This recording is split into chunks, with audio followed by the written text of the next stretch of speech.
Bueno, acaba de terminar posiblemente la mejor serie animada que tenían Los Inservibles de Amazon. Actualmente les digo de esa manera porque el trato que le están dando a esta serie es uno que deja mucho que desear. A ver, es cierto que Amazon ha hecho ciertas cosas bien. Entre ellas está el cómo adaptaron la historia de ciertos personajes y el cómo cambiaron algunas cosas para que el espectador se encariñe más con el elenco principal de personajes que hay en la serie. Y también hay que reconocerles que hicieron un buen trabajo con el soundtrack y el tiempo que maneja la serie para contarnos ciertas cosas y desarrollar todo eso. Lo hizo bien Amazon, aparte de la publicidad que tiene la serie, siendo de lejos posiblemente la más popular a nivel mundial a día de hoy, porque esa es la verdad, no hay ni una otra serie animada con más relevancia que Invencible, claro, sin contar las series animadas de Japón.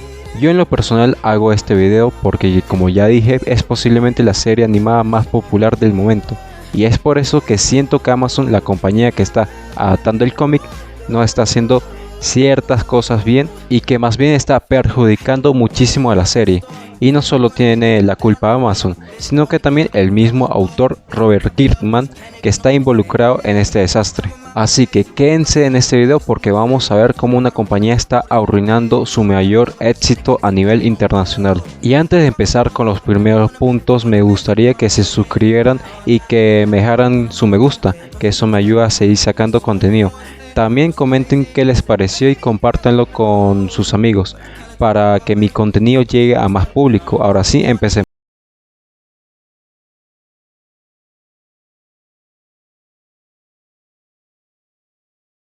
Punto me quiero enfocar en cómo la serie cambió algunos aspectos de los personajes del cómic, adaptándolos para la serie a su manera, y si bien considero que la mayoría están bien trabajados, hay algunos que no me convence del todo.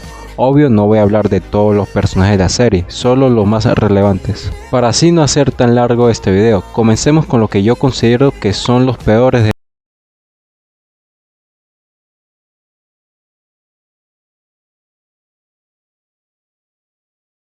que considero que en la serie han sido importantes para la vida de Mark, cuando este se volvió un superhéroe, pero eso no significa que sean buenos personajes.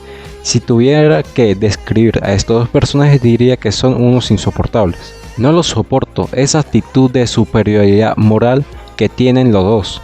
En la serie, William es un insoportable que cada vez que sale en la serie y interactúa con su supuesto mejor amigo, siempre lo anda criticando por lo que sea.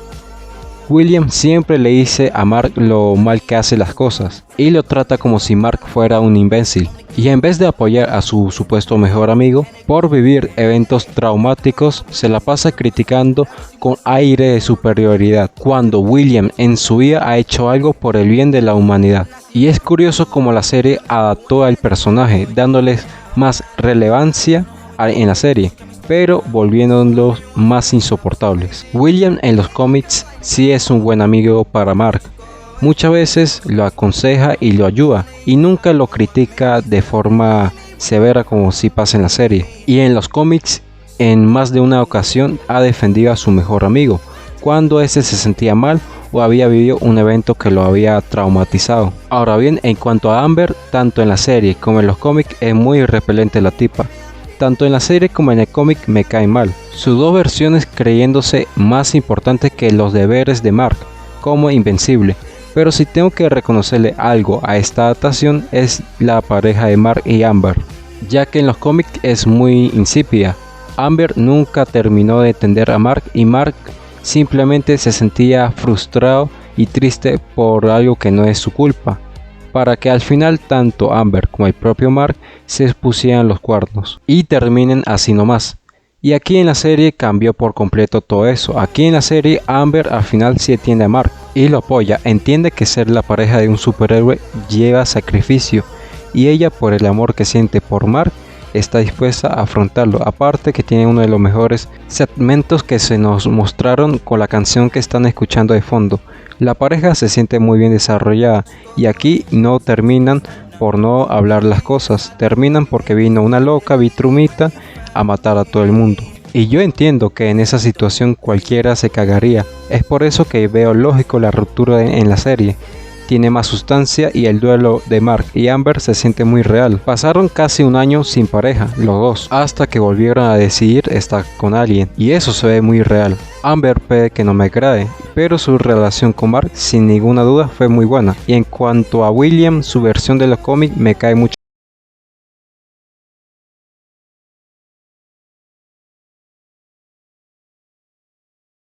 A estos dos personajes se puede apreciar que hicieron un buen trabajo adaptándolas del cómic.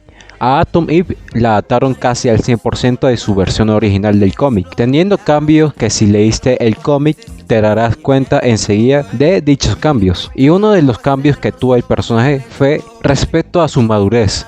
En los cómics, al principio era una chica caprichosa que era capaz de ponerse de novia con el mejor amigo de Mark solo para causarle celos, mientras que Mark todavía estaba con Amber. O la vez que besa a Mark sin su consentimiento, sin importar los sentimientos de su amiga. Y aquí en la serie cambiaron todo eso. En la serie podemos apreciar una versión más madura de Atom Eve, en donde respeta los sentimientos de Mark y respeta la posición de Amber como la novia de Mark.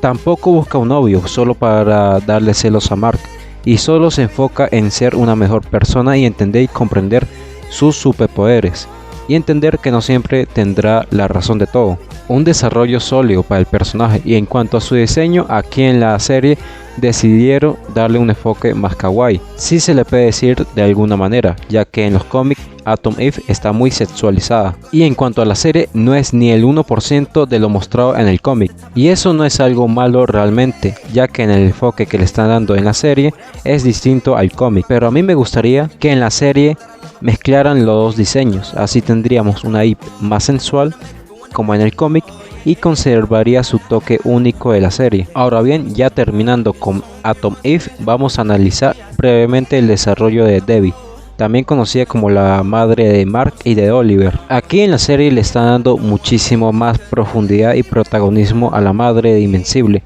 ya que en los cómics solo es un personaje terciario, e incluso si no fuese la madre del protagonista sería uno realmente olvidable. Pero aquí en la serie le dieron un rol realmente importante, uno que se asemeja bastante al del tío Ben de Peter Parker. Debbie en la serie es la voz de la razón para sus hijos en esta adaptación, dándoles consejos a sus dos niños, y siempre vela su lado más humanitario de ambos. Por parte de Oliver, aquí Debbie le enseña que toda vida tiene valor, por más desagradable que sea esta, tiene importancia y que no está bien matar. Y en cuanto a Mark, siempre lo alienta para que sea una mejor versión de él mismo cada día. Debbie en esta serie es de los personajes que más me agradan y ojalá sigan haciendo un buen trabajo con él.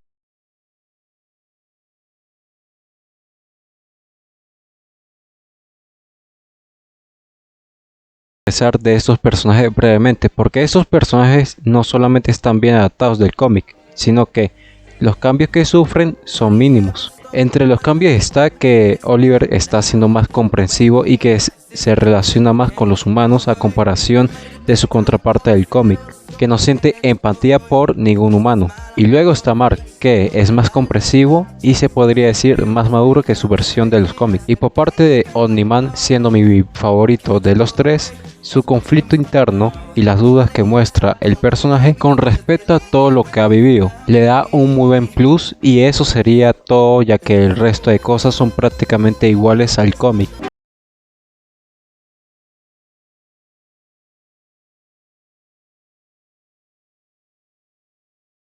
De muchos, y que tiene uno de los mejores desarrollos de la serie, siendo un agente que no siempre busca lo correcto y que nos hace recordar a Nick Fury de Marvel y Amanda Waller de DC Comics, y en mi opinión es una mezcla de ambos, siendo frío y calculador, y aparte puede manipular a quien sea y utilizarlo a su conveniencia, al igual que hacía Amanda, y siendo feroz e implacable como Nick Fury. Es un personaje muy completo que cada vez que sale en pantalla nos sorprende con algo nuevo, y en esta adaptación de Invencible es sin ninguna duda de los mejores personajes que se puede ver en pantalla.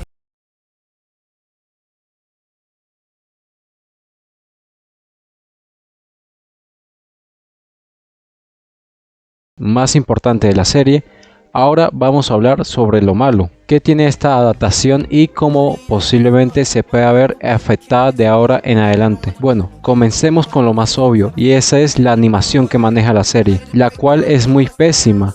Yo en lo personal no entiendo cómo hay gente que le quita importancia a la animación o que la justifica con el presupuesto de la serie.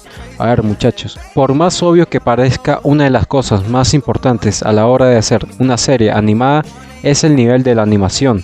Y aunque es obvio que no todas las series animadas van a tener el mismo nivel, los fans de la obra siempre van a esperar que sus series favoritas estén bien animadas, sobre todo aquellas más populares. La serie del Inservible, protagonizada por Mark Grayson, pese a ser una de las más populares de los últimos tiempos, cuenta con muy poco presupuesto para poder darnos un nivel de animación decente. Y como leyeron al principio de este punto, toda la culpa la tiene Amazon, junto con el autor original, es decir, Robert Kirkman. ¿Y por qué ellos tienen la culpa? Sencillo, por parte de Amazon tiene mucha culpa por querer una serie animada con muy poco presupuesto y dejar a cargo varias decisiones al autor, que si bien es cierto que es un buen escritor, eso no significa que sepa cómo manejar una serie animada. Es por eso que considero que aquí fallan todos, teniendo en cuenta que el catálogo de Amazon no hay muchas series que se le acerquen siquiera en popularidad o en calidad a Invencible. Literal, ni me acuerdo cómo se llamaba la plataforma de esa compañía, y la única serie de Amazon que todos siempre hablan es de Invencible, y más de uno pensará que al ser el mejor proyecto de esa compañía le iban a meter más presupuesto, pero no, en vez de eso solamente ponen PNGs rancios y sobreexplotar a los animadores. Y yo en lo personal siento que cada vez hay menos gente interesada en esta serie, por lo mismo, por la baja animación que maneja aquí.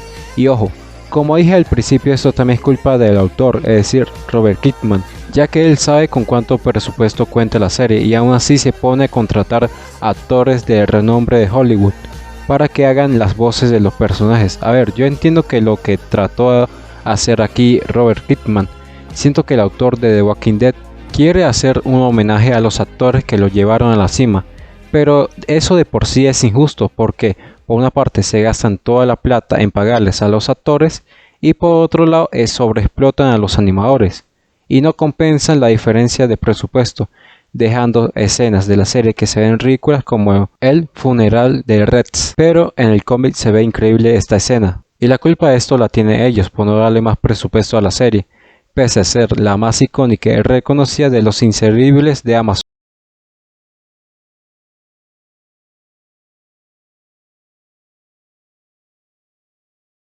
Quisiera mostrarles el por qué para mí Netflix hubiese hecho un mejor trabajo a la hora de animar la serie. Y para eso vamos a comparar los trabajos que han hecho las dos empresas. Y para hacerlo más justo, no voy a compararlas con Arcane ni con Cyberpunk.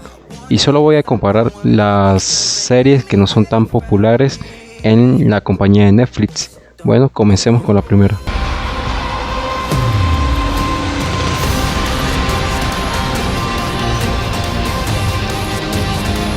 Castlevania es cierto que sí es una serie popular de Netflix, pero no se le acerca siquiera a lo que es Invencible en cuanto a reconocimiento a nivel mundial.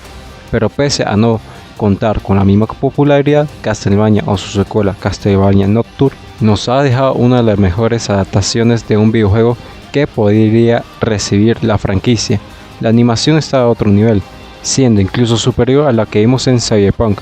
Y un dato curioso es que en latino, en Castlevania Nocturne, la voz del protagonista, es decir, Richard Bedmont y Mark Grayson, comparte el mismo actor de voz.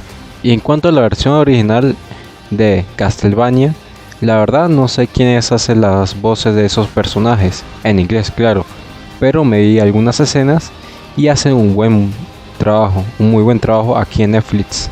Y también Netflix entendió algo que Amazon no pudo, y es que no es necesario contratar a actores de renombre mundial para hacer unas voces en una serie animada. Con tal de contratar actores de voz bien capacitados, el producto puede quedar muy bien. Aparte de que cuando Netflix hace una serie, no la hace pensando exclusivamente para el público gringo. Ellos entienden que afuera de su país va a haber gente que tenga que ver la serie con actores de voz. Y sería un desperdicio de presupuesto gastarse miles de dólares por un actor de renombre mundial.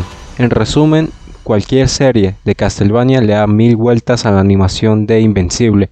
Aparte de sus creadores o la gente que maneja la serie, si saben lo que hacen.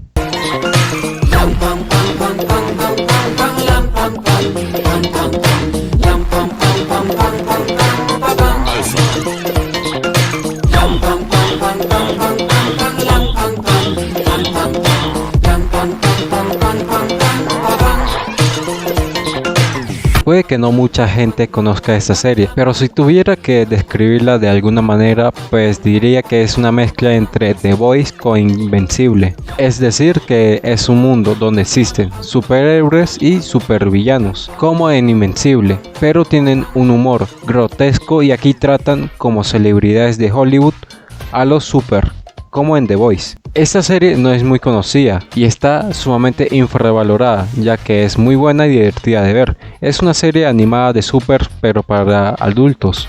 Y al igual que pasa con Castlevania, esta serie tiene muchísima mejor animación que Invencible. Y ahí más de uno se puede dar cuenta que Netflix tiene un toque único en sus series animadas. Y es por eso que considero que esta compañía tiene más capacidades para llevar a cabo este tipo de proyectos.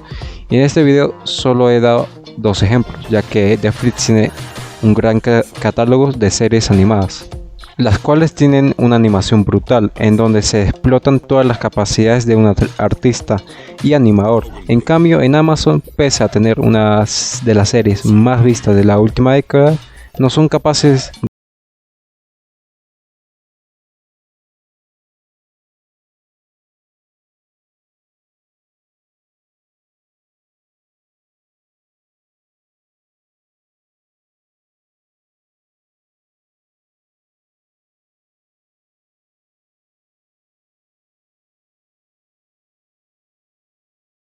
hablando sobre Invencible.